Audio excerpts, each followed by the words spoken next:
শ্রী গুরুজয়। আমি জ্যোতিষশাস্ত্রী শ্রী বিপ্লব।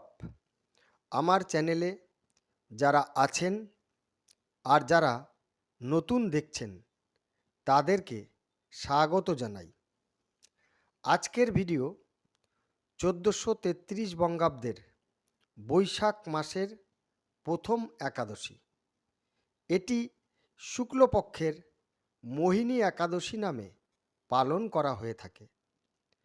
ভারতীয় পঞ্জিকা মতে একাদশীর ব্রত পালন 1433 বঙ্গাব্দের 13ই বৈশাখ, ইংরাজি 27শে এপ্রিল 2026 সাল সোমবার।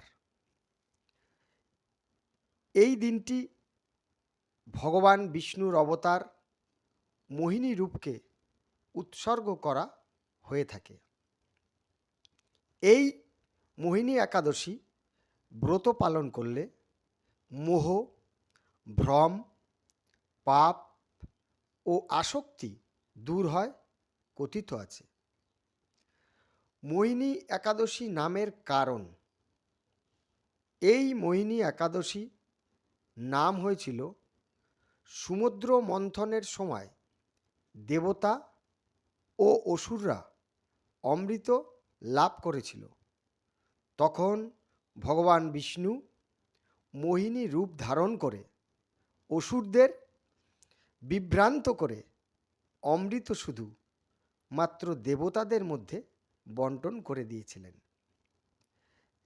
এবং দেবতাদের দেওয়ার কারণ যে দেবতারা এই বিশ্ব ব্রহ্মাণ্ডকে অমৃত পান করে সবাইকে ভালো রাখবে, আর অসুরদের বিভ্রান্ত করেছিল কারণ অসুররা যদি অমৃত পেয়ে যায় তবে এই বিশ্ব ব্রহ্মাণ্ড তছনছ করে ফেলবে এবং অমরত্ব লাভ করে ফেলবে।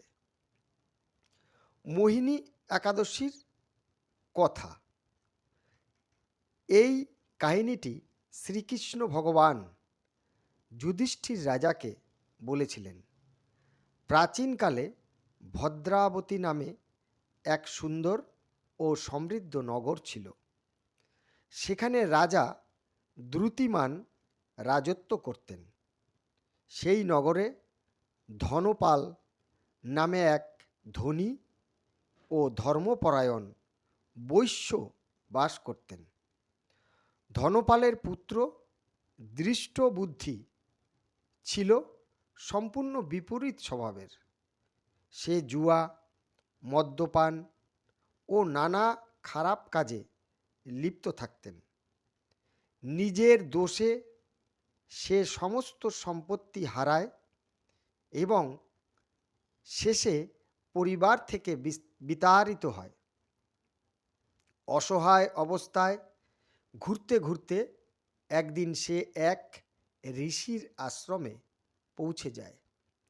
সেই ঋষি ছিলেন কৌনিন্দ ঋষি।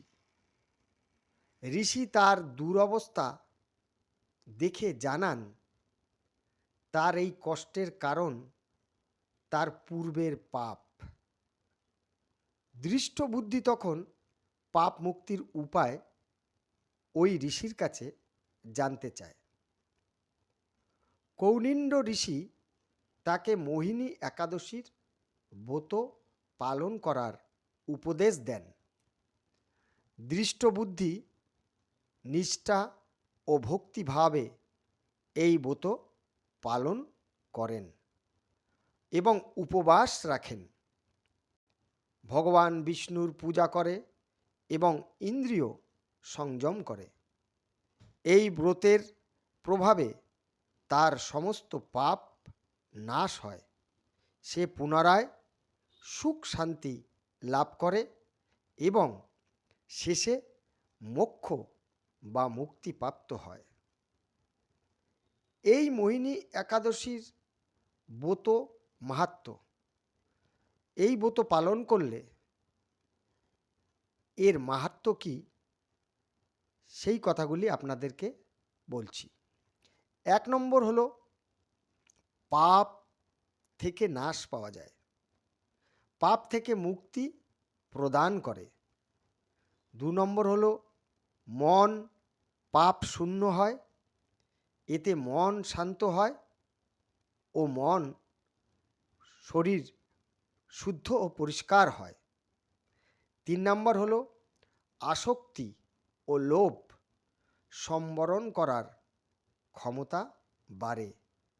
আসক্তি ও লোভ থেকেই মানুষের যত কষ্ট। 4 নম্বর জীবনে সুখ, শান্তি ও সমৃদ্ধি আনে। জীবনে সুখ সমৃদ্ধি থাকলে সব কিছুই কিছুটা অনায়াসেই করা যায়। 5 নম্বর আধ্যাত্মিক মার্গে অগ্রসর হওয়ার গতি বাড়ায় ও উন্নতি ঘটায়। প্রত্যেক মানুষকেই আধ্যাত্মিক মার্গে অগ্রসর হওয়ার প্রয়োজন। একাদশীর দিন, এই মোহিনী একাদশীর দিন সকালে উঠে স্নান করে পূজা পাঠ যতটা সম্ভব করুন। তারপর ফল বা দুধ বা হালকা উপবাসের খাবার যেগুলি খান সেগুলি খেয়ে এই ব্রত পালন করুন। যে কোনো ব্রততেই কিছু না কিছু খাদ্য তো গ্রহণ করতেই হয়, কিন্তু খাদ্যের পরিমাণ যাতে কম থাকে, যাতে সেই ব্রত করার মন এবং মানসিকতাটা খাদ্যের উপরে না যায়। একাদশী তো অবশ্যই, একাদশী ব্রত নির্জলা সম্ভব নয় এবং করাও যাবে না। সেই কারণে হালকা খাবার, ফল দুধ খেতেই পারেন। এই হলো মোহিনী একাদশীর, বৈশাখের প্রথম একাদশীর কথা। এই ভিডিও নিয়ে আপনাদের কোনো প্রশ্ন থাকলে কমেন্টে জানান, আমি চেষ্টা করব তার উত্তর দেওয়ার। ভিডিওটি ভালো লাগলে লাইক, শেয়ার ও সাবস্ক্রাইব করুন।